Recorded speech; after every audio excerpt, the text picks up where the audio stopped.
खूनी कुआं। सीमा गर्मियों की छुट्टियों में अपनी नानी के गांव आई थी। सीमा नानी के घर पहुंचने के बाद अपनी नानी के पैर छूती है और उनसे आशीर्वाद लेती है। तभी उसकी नानी उससे कहती है, इतनी बड़ी हो गई मेरी सीमा, चल जल्दी से हाथ मुंह धो ले, मैं तेरे लिए खाना लगा देती हूँ। भूख लगी होगी ना? हाँ नानी, भूख तो लग रही है मुझे, आपके हाथ के बने हुए पीले दाल और चावल खाने की। कितना टाइम हो गया है मुझे आपके हाथ का बना हुआ दाल चावल खाए हुए। तू तो नौकरी में व्यस्त थी, तो तुझे कहाँ से टाइम मिलेगा अपनी नानी के लिए? और जब इतने टाइम बाद आई है तो ज्यादा टाइम के लिए रुक कर जाएगी तू।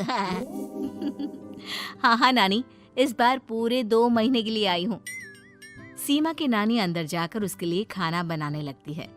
सीमा कमरे में अकेली होती है, तभी उसे किसी औरत के रोने की आवाज सुनाई देती है। वो कभी खिड़की से बाहर झांकती है तो कभी दरवाजे से बाहर झांकती है। उसे समझ में नहीं आ रहा होता है कि आखिर रो कौन रहा है। तभी नानी खाना लेकर आ जाती है। वो अपनी नानी से कहती है, नानी, कोई औरत रो रही है क्या? मैं जब से यहाँ आई हूँ तब से मुझे यहाँ किसी औरत की रोने की आवाज आ रही है। हे भगवान, कहीं ये वही तो नहीं? बोलो ना नानी।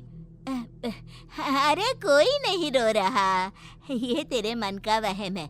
और तू ना अब खाना खा ले, ज्यादा यहाँ वहाँ की बातों में ध्यान मत दिया कर। जल्दी से खाना खा और फिर मेरे साथ आ जा मेरे कमरे में, दोनों बैठकर खूब सारी बातें करेंगे।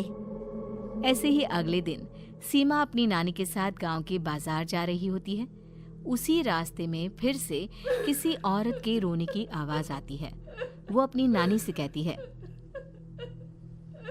अरे नानी, क्या सच में तुम्हें अभी भी किसी औरत की रोने की आवाज नहीं सुनाई दे रही? मुझे किसी औरत की बहुत बुरी तरीके से रोने और चीखने की आवाजें आ रही है। मैं बहुत परेशान हूँ नानी, आखिर ये कौन है? मुझे लगता है कि सीमा को शहर भेज देना चाहिए, यहाँ रहना उसके लिए ठीक नहीं। नानी बोलो ना, आप चुप क्यों हो जाते हो? सीमा, तू घर चल, मुझे तुझसे बहुत जरूरी बात करनी है।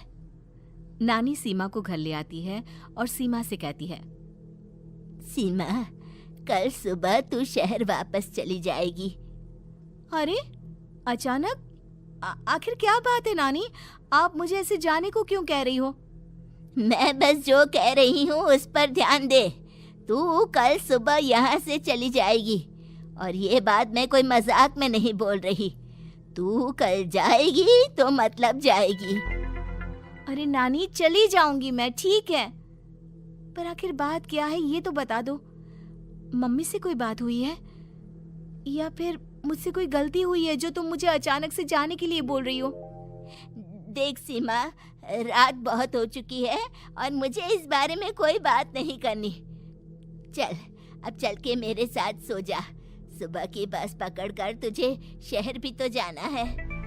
सीमा को अपनी नानी का ऐसा व्यवहार देखकर बहुत ही अजीब लगता है। उसे कुछ समझ में नहीं आ रहा होता है कि आखिर उसकी नानी उसे अचानक से गांव छोड़कर जाने के लिए क्यों कह रही है। ये सारी बातें सोचते सोचते सीमा की आंख लग जाती है और वो अपनी नानी के साथ सो जाती है। ऐसे ही आधी रात को सीमा को फिर से किसी औरत की रोने की आवाज सुनाई देती है।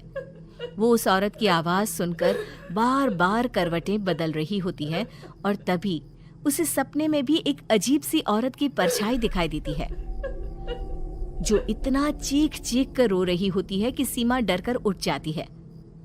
वो पूरे पसीने पसीने हो रही होती है। वो अपने आसपास देखती है तो घर में बिल्कुल शांति का माहौल होता है। सीमा घबरा जाती है। वो अपनी नानी को जगाने की कोशिश करती है, मगर उसकी नानी नहीं जगती। सीमा को फिर से उस औरत की रोने की आवाज सुनाई देती है। आखिरकार सीमा अपने आप को रोक नहीं पाती और वो घर का दरवाजा खोलकर बाहर निकलती है। आखिर ये माजरा क्या है? आज तो मैं पता करके रहूंगी। अब आवाज का पीछा करते हुए सीमा आधी रात को गांव के चौपाल के पास बने कुएं के पास पहुंच जाती है, जहां कुएं की चारों ओर बेड़ियां लगी होती हैं उन बेड़ियों में लगे हुए ताले के साथ एक लाल रंग का कपड़ा और माता रानी का कलावा बंधा होता है।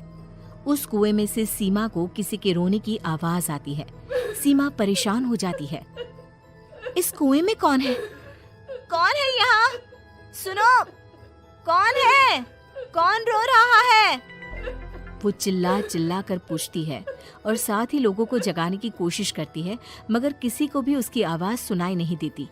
अब सीमा खुद उस कुएं के पास की बेड़ियों और तालों को खोलने की कोशिश करती है और किसी तरह कुछ देर की मशक्कत के बाद सीमा उसको खोल भी देती है।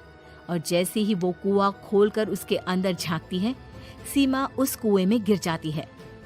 इतने में उसकी नानी की नींद भी खुल जाती है और सीमा को पास ना देखकर नानी परेशान हो जाती है।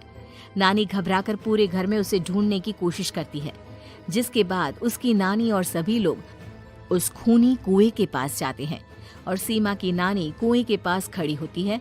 सभी गांव वालों और सीमा की नानी को सीमा के चिल्लाने की आवाज आती है। बचाओ, कोई मुझे बचाओ। मेरी बच्ची, हम आ गए, हम तुझे बचा लेंगे। नानी, मुझे यहाँ बहुत डर लग रहा है। यहाँ इंसान की कटी हुई मुंडिया, हाथ, पैर और कंकाल है और खून भी है। नानी, मुझे डर लग रहा है। आप सब मेरी मदद कीजिए, नहीं तो ये खूनी कुआं मेरी बच्ची को भी खा जाएगा। अरे मुझे तो ये समझ में नहीं आ रहा कि आखिर इस खूनी कुएं को खोला किसने। सालों पहले इसको इतनी मुश्किलों के बाद तांत्रिक बाबा ने बंद किया था। अरे पूरा गांव खूनी कुएं के बारे में अच्छे से जानता है, तो कोई भी जानबूझकर तो ऐसा करेगा नहीं। मतलब किसी ने अनजाने में इसे खोल दिया है भैया। सीमा को इस बारे में मालूम नहीं था और जब से वो यहाँ आई थी तभी से उसे किसी औरत के रोने की आवाजें भी सुनाई दे रही थी। कहीं सीमा ने ही तो उसे नहीं खोला। अगर ऐसा है तो फिर सीमा का बचना बहुत मुश्किल है। वहीं कुएं के अंदर सीमा रोते हुए बैठी होती है कि उसे आवाज सुनाई देती है जो कुएं के बाहर खड़े गांव वालों में से किसी को सुनाई नहीं देता। आज सालों के बाद मुझे ताजा खून मिलेगा। तेरा खून पीकर आज मैं अपनी प्यास बुझाऊंगा।